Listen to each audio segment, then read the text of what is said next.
সবসময় যে রেস্টুরেন্টে গিয়ে খেতে হবে এমন তো কোনো কথা নেই, খেতে ইচ্ছে থাকলেই উপায় বের হয়ে যায়। আর আমি তো একজন ভীষণ খাই খাই টাইপের মানুষ, নতুন কিছু খেতে খুবই ভালো লাগে, কিন্তু সবসময় তো পকেট সাপোর্ট দেয় না, তাই বলে কি মনকে আটকে রাখা যায়। আজ বিকেলে খুব মোমো খেতে ইচ্ছে করছিল, কিন্তু রেস্টুরেন্টে যাওয়ার মতো বাজেট ছিল না, তাই ভাবলাম ঘরেই বানিয়ে ফেলি। তো রেসিপিটা তো মোটামুটি সবাই জানে, আমি আর কি বলবো, কিন্তু আমি বানিয়েছি অল্প সস্তাভাবে।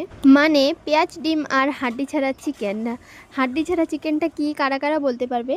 আর প্রায় আমি বিকেল 4টা থেকে মোমোটা বানাতে বসলাম, কারণ একাই করতে হবে, তার জন্য অল্প তো দেরি হবেই, তার জন্য আমি আগে থেকে সব কিছু রেডি করে রাখছি। আর এদিকে এত মশা যে মশার বেড দিয়ে মশা মারতে হয়েছে, আর আমাদের ঘরটা ভাঙার পর আমার সব কিছু এদিক সেদিক হয়ে গেছে, তার জন্য আমি সবজি কাটা চপার এগুলো নিয়ে বসলাম বেলতে।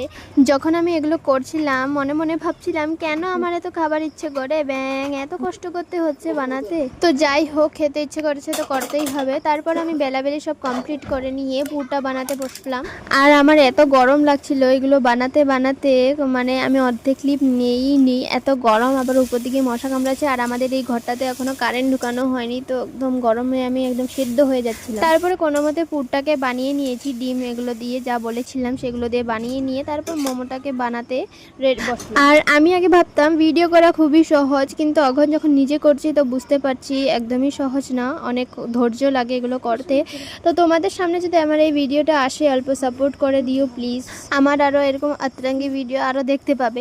তো তারপর আমি এরকম মোমোটা চাপিয়ে আমি গ্রিন চাটনি একটা বানিয়ে নিলাম। জানি রেড চাটনি ইউজ হয়, কিন্তু আমার কাছে কোনো অপশন ছিল না, আমি পুদিনা পাতা দিয়ে একটা গ্রিন চাটনি করেছি। তো ইন দি এন্ড আমি মাকে বললাম প্লিজ প্লিজ প্লিজ অল্পখানি দেখে যাও যে এটা সিদ্ধ হয়েছে কি হয়নি, আমি বুঝতেই পারছিলাম না। তো মা বলেছে হ্যাঁ হয়ে গেছে, এবার নামিয়ে ফেল। এই যে মোমোটা হয়ে গেল, কি সুন্দর লাগছিল আর এত খেতে স্বাদ হয়েছিল, মানে পুরটা এতটা স্বাদ হয়েছিল বলার মতো নেই।